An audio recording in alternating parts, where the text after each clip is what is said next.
All the noble guests present every now and then discussed the girl who appeared in the provocative outfit. She looked so unusual and attractive that absolutely no one could take their eyes off her. Feeling all this excessive attention, she turned her gaze directly to those who could not resist commenting on her appearance all this time. Finally, she suddenly stopped next to the one who was discussing her so actively, burning his gaze. The frightened man did not have time to find out what was going on, as he suddenly felt a sharp swing of the fan.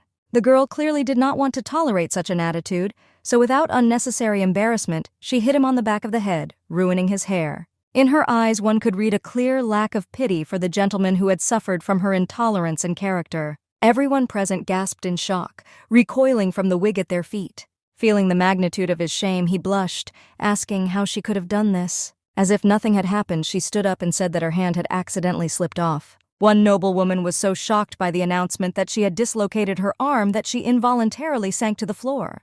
The girl referred to the fact that the man had a very oily face, so she handed him a handkerchief to wipe himself. In fact, she had a personal dislike for him, knowing what terrible things he was doing. She stepped aside, but she still heard gossip behind her back and questions about who had invited her to the party. As she sipped her drink, she knew that all these people were only jealous of her power, since she was the daughter of the Duke of Seymour himself. Deborah clearly embarrassed everyone with her unsociable but deliberately confident behavior. For many, she caused a feeling, so she was forced to tear herself away from the glass and look at the lady who appeared in front of her. Feeling the need to make a remark, the Viscountess approached her, declaring her desire to say something to her. Deborah decided to play along with her and, waving her fan, looked her straight in the eyes, adding that she was listening. Unfortunately for the Viscountess, the girl's intransigence amazed her even with an ordinary look. Feeling Deborah's oppressive power, she was embarrassed, losing the last shreds of her former confidence. The Viscountess decided to quickly leave, finally giving advice that she should not drink so much because she was worried. Hiding the full range of feelings behind the fan, Deborah froze, not understanding why she was so suddenly nervous when she began to speak. Contrary to rumors, the girl was much more timid and sensitive than she was believed. Gathering bits of her confidence, she decided to become a devil in the flesh, getting rid of her timidity and kindness. In fact, the girl in the heroine's body was extremely gullible, so she was easily deceived and showed stupidity. Once again, when a scammer who wanted money wrote to her on behalf of her friend, she immediately believed in his story. She was the same good-natured girl who always helps everyone around her, but no one helps her in return and only uses kindness. She was again framed by her classmates, so she was forced to sit in the library until the night, finishing the project. After leaving the library, she felt extremely tired and hungry, while having little money in her account after the last act of kindness. Leaving another alley, the girl followed the conversation of the two guys in front of her, discussing the other's new sneakers. She recognized him as the same guy who had asked for money for the funeral, who had now so derisively called her the idiot who had sent the money. The girl froze against the wall, listening to the two guys discussing her. They laughed at how he asked to send money for the funeral every week, and she never refused him, being naive. She couldn't keep listening to them openly ridicule her kindness, but she couldn't budge. A memory of her conversation with a guy resurfaced in her mind, confirming the need to change her behavior. That day, she was quite embarrassed, not knowing where it would lead when he said that he liked her because of her kindness. Yuna could no longer hold back the sobs that rose to her throat and burst into tears as she left the scene. To her surprise, she received a call from her mother, clearly unhappy with her daughter's long absence. She got angry when she once again reproached her for not fulfilling her duties and not feeding her younger brother. Her mother's claims were the last straw, after which Yuna exploded, saying that he was old enough to feed himself. Having expressed all her dissatisfaction, she only heard her mother's surprise in response, after which she hung up. The girl's tears only flowed with renewed vigor, again bringing her closer to the idea that all this time, she was used by all her relatives and friends. Standing in the middle of a dark street, Yuna was so absorbed in thoughts that she did not notice the traffic flying directly at her. Even after she looked back, it took her a while to realize what was about to happen. The last thing the girl, blinded by the realization of her stupidity, saw was the bright flash of the headlights of a motorcycle. This is how Yuna sadly and senselessly died, ending her life and possessing someone else's body. To her surprise, she found herself in a real harem system full of its interesting events. For her, it seemed impossible that she, as a person, became the heroine of the book universe called The Enslavement of the Black Thorn. Finding herself in the body of an amazingly beautiful villain, her eyes opened in shock, as if her entire past was just an unpleasant dream. The girl froze, examining the chic decoration of the unknown room in which she found herself. She remembered that she'd been hit by a motorcycle, but she still couldn't understand why she was okay. Yuna felt an urgent need to look at herself in the mirror, in which she saw a completely new face. At first she was fascinated by the beauty of her appearance, but then for the sake of decency she still played her surprise. She continued to intensely rub her cheeks, trying to wake up, until she finally realized that it was more and more like reality. The maid who entered the room was so surprised by what she saw that she overturned the tray with food intended for her mistress. Realizing what exactly she had done, the maid was noticeably frightened and began to apologize for the offense.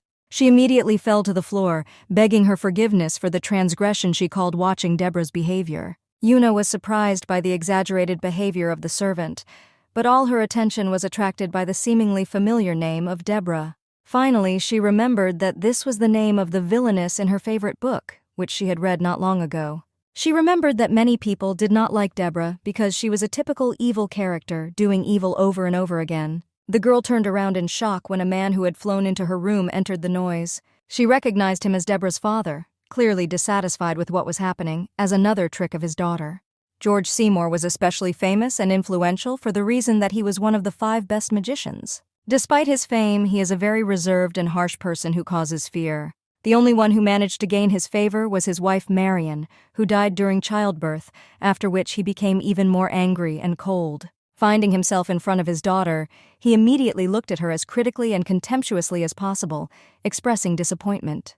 The girl's cheeks flushed with shame as he called her pathetic, thinking that she had decided to starve again, so she turned the tray over. The maid continued to sit on the floor by the overturned plate when the man directly called the girl a disgrace to his family. He contemptuously asked her how she could do such stupid things while having the appearance of her mother. Yuna stared in Deborah's body in surprise, trying to quickly grasp the essence of the plot when he asked why she needed the jewel. Finally, she remembered the pink diamond, the only one in the entire kingdom. Feeling crazy hunger, she remembered how her heroine went on a hunger strike in order to get the desired jewel.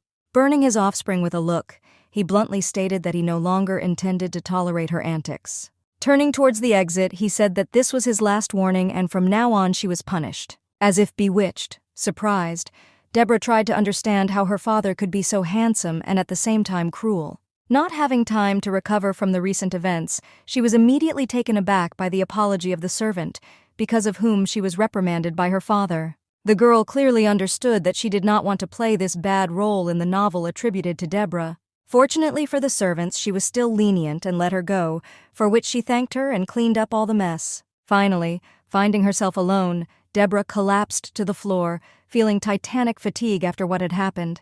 Looking at the ceiling, she openly wondered why she was not destined to possess the body of the main character or her friend. She continued to grieve, not understanding why she got this particular character and now she is forced to suffer.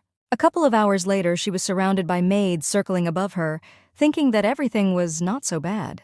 It had been a full 10 days since she had become Deborah, after which she realized that her bad reputation and terrible temper had finally opened doors for her. Deborah lived a truly happy life as all the servants regularly satisfied her every whim. On the next day, she made each of her servants nervous again, assessing what they presented to her as breakfast. Her eyes ran wide at the sight of all the magnificent dishes prepared for every taste and color at the request of the mistress. Thus, she realized that it is much better to be evil than to be a person who is regularly used. She was openly glad that for the first time in her 24 years of life, she had had the opportunity to experience true luxury. In her past life, the girl was so burdened with the domestic hardships of living with others that she could only dream of such a thing. Now, in the person of Deborah, her father's punishment seemed to her like a paradise in which she would like to live her whole life. After a while, a girl came to her and offered Deborah the clothes she had created. She introduced herself as Helen, the second daughter of Baron Jehoto, and was summoned by the lady herself in order to alleviate her punishment. The girl felt that now she lived as if with a diamond spoon in her mouth, having access to various pleasant things. Deborah turned around in surprise when Helen presented the collection to her, having previously asked her to wait. She was trying to understand what was going on here when she noticed how a whole bunch of maids began to bring mannequins with various outfits. Her eyes rounded as she saw dozens of luxurious dresses brought especially for her. She was still trying to understand why her room looked like a high-end hall of some boutique. Meanwhile, Helen was burning with excitement, realizing that there was absolutely no reaction from the girl. She remembered how critically Deborah inspected all the dresses, instantly cutting off not good enough options. Unable to find something that would meet her highest standards, she ordered her to make new clothes. Helen babbled that she had a lot of orders this season, but under the pressure of Deborah, she promised to do everything and return to her. 3 weeks after these threats, Helen finally returned to her with a new collection, which again did not cause delight. She suggested that she look at the white-lined dress, and then Deborah took a look at it. Without changing her terrifying expression, she clung to it, feeling sympathy after seeing the gem. While the girl thought that this dress would look beautiful on anyone, Helen froze in anticipation, nervously silent. She decided to try her luck and find out if she liked the dress, but unfortunately the collar lint tickled Deborah's nose. The girl clenched her collar furiously, realizing that she would sneeze because of this wool. Trying to control her fear, Helen babbled that this was not the only dress in their collection. Feeling the approaching sneeze, Deborah latched on to her words that there were even better dresses than this. At first, Helen talked about 3 days, but when she saw the mistress's look, she said that she would leave immediately and make a dress to her taste. The maids instantly began to carry away the mannequins under orders that she make the next dress brighter at the expense of stones. Blushing, Deborah was glad to be alone, unable to hold back her sneezing anymore. After a while, she was again busy openly admiring her appearance in front of the mirror. She understood that the appearance of her heroine looked extremely cool, distinguished by her interesting facial features. The girl was delighted with how much she liked this face.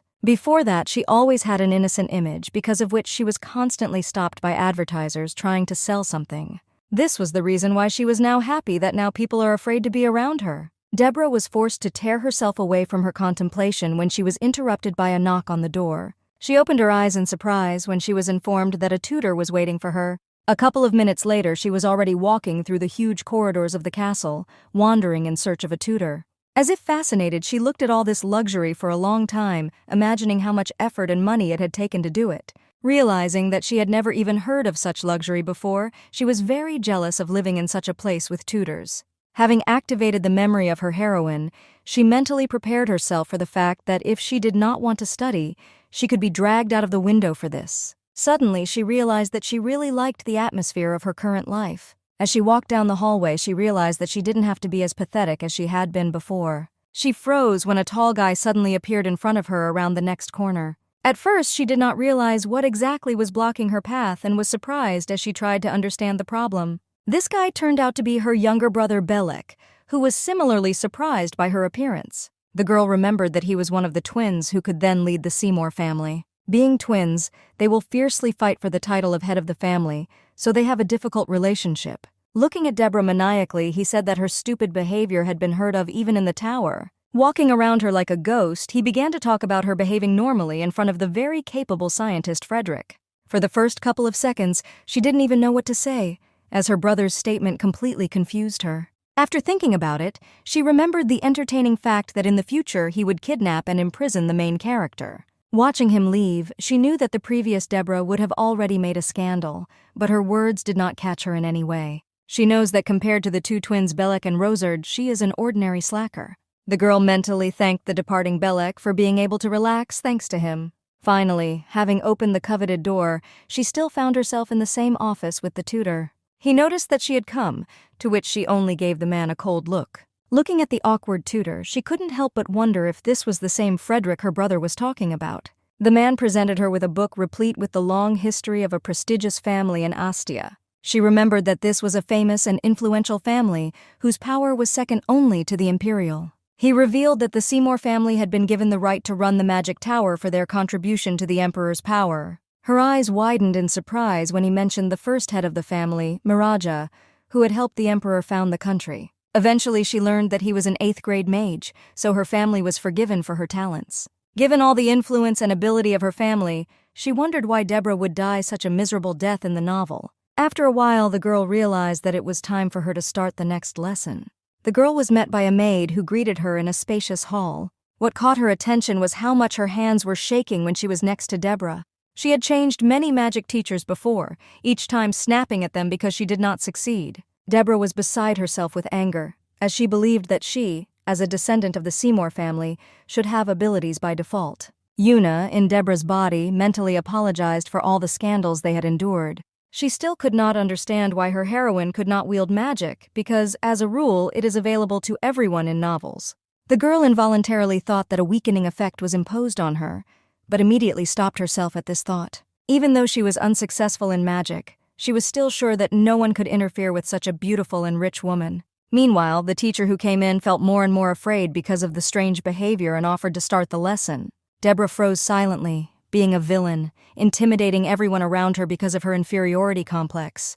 The character of the heroine literally forced her to adapt to her, and unlike other capable characters, she did what she only pursued them. A couple of hours after the lesson, the girl was already basking in a warm bathroom, realizing that she had to not touch anyone in order to live peacefully. She enjoyed eating rare macarons, famous for their perfect structure and taste. One of the maids continued to carefully sort through Deborah's long hair, who at first found such care strange. Now she understood that she really liked everything that was happening to her. She looked thoughtfully at the delicious cookies, realizing that she had to change the fate of her heroine so that this life would last forever. The girl began to think about the reasons why she was sent to the monastery, realizing that she constantly annoyed the main character. Deborah did a lot of things, slapping her in the face, pouring rubbish into her drinks, and constantly pulling her hair. It wasn't the worst thing she did, so she soon did what was the last straw. Deborah was destined to be court-martialed when it was discovered that she had created a cursed doll. This became a pretext for the second crown prince to accuse the unwanted girl of blasphemy. After the main character went through all this torment, she was called the incarnation of Saint Nyla, raising her status to the limit. Due to the fact that Deborah was from a noble family, she was able to avoid the death penalty but was still sent to a monastery. Returning to reality, the girl threw up her hands, experiencing rejection of her potential fate. Deborah continued to sit up to her nose in foam, realizing that now her main goal would be not to approach the main character. She realized that she was still at the very beginning of the novel, which began with the fact that the main character was attacked by a monster. After being wounded, he falls in love at first sight with the girl who saved him.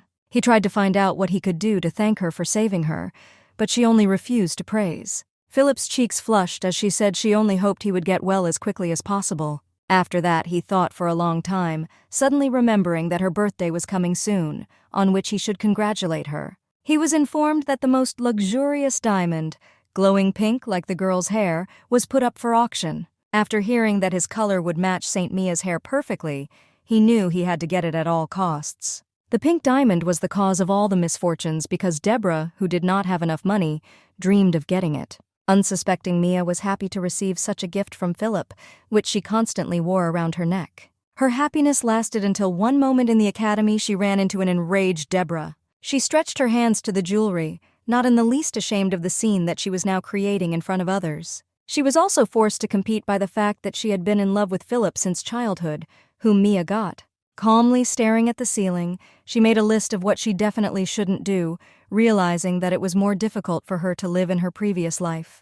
Resolutely rising, she began to depart to the cries of the maids, who saw that she was not dry and might fall ill. The girl decided to become happy and never give up, so first she needed to deal with her father. Late in the evening, a notorious man entered the office, openly admiring the crystal he had received. Looking at the shining crystal in the light, he openly admired it, glad that he had finally finished this matter. A magnificent blue diamond froze in his fingers, kindly showing off all its facets. A guy suddenly appeared behind him, declaring that they should give a lot for this stone in the market. The man turned to his colleague with a smile, asking if he really thought so. Hearing that he had not really liked his find before, the guy immediately stated that he was honest with him. The creator of the diamond, nicknamed the Master, became the one who created the pink diamond after learning about Philip Montes's love. His unusual creation provoked a whole stir among the nobles, surprising everyone with his atypical color. Deborah also heard the nobles' admiration that Philip was going to present his affection to him.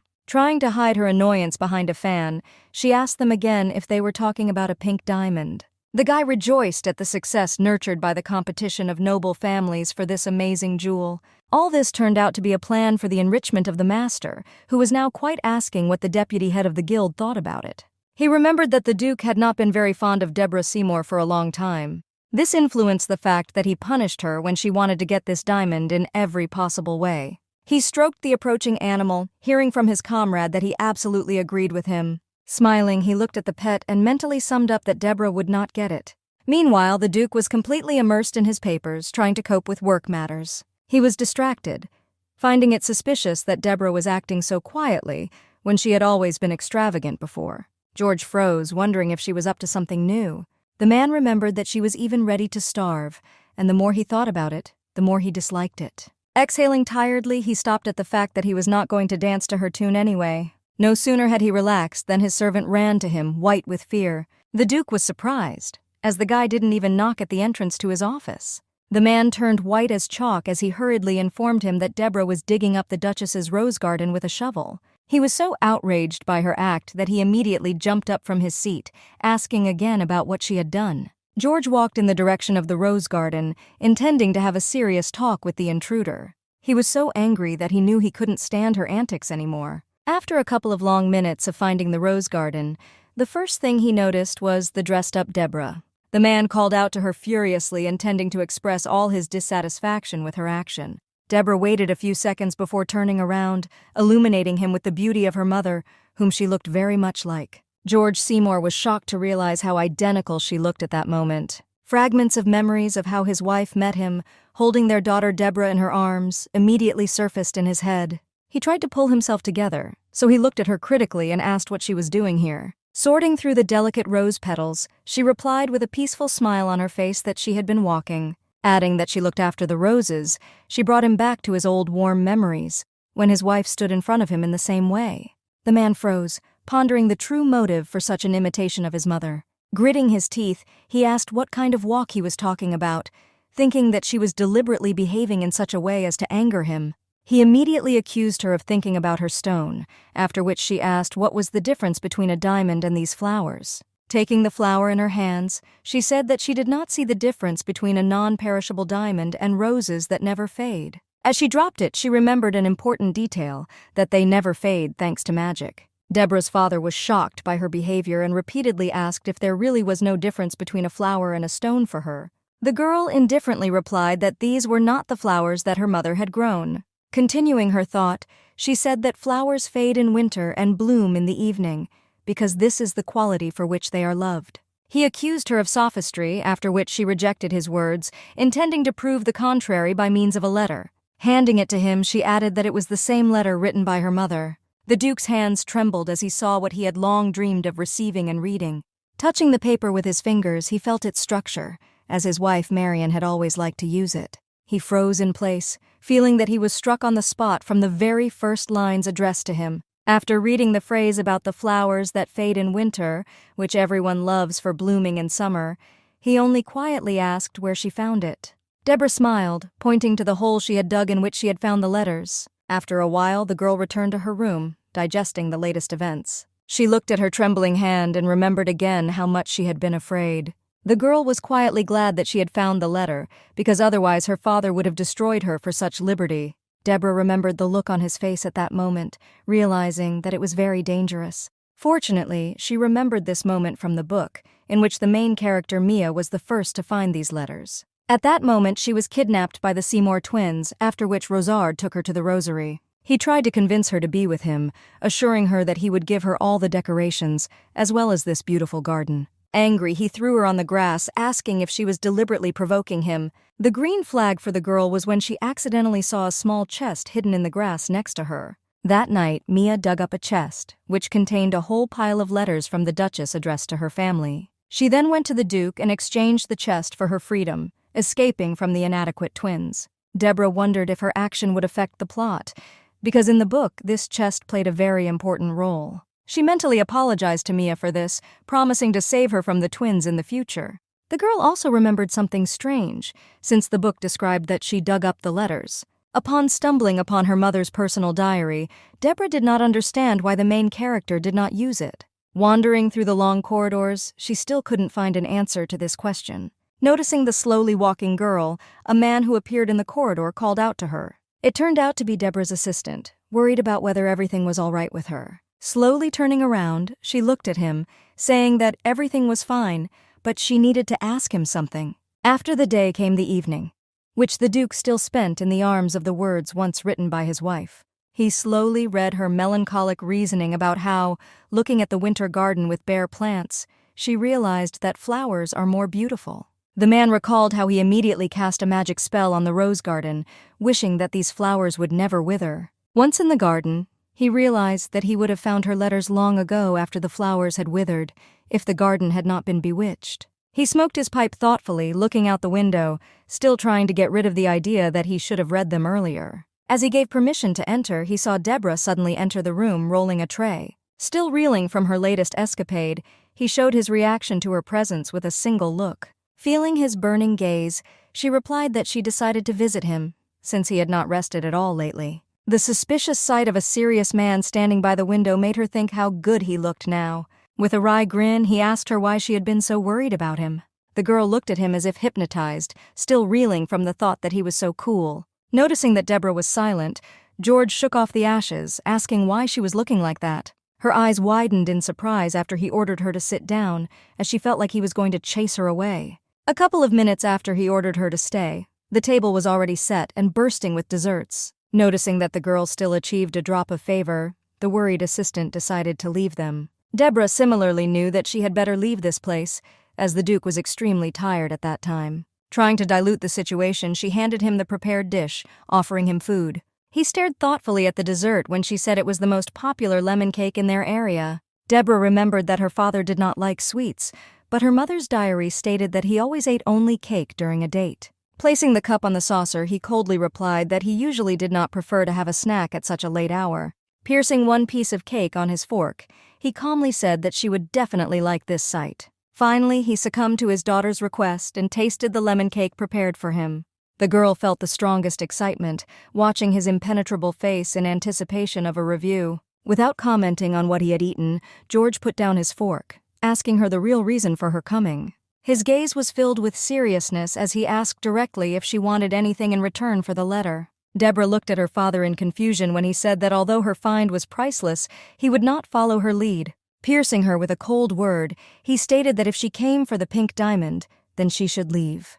There was a tense silence between them, and he added that he was not going to repeat the same thing twice. Trying to keep her composure, the girl grinned, saying that she was not going to ask him for anything.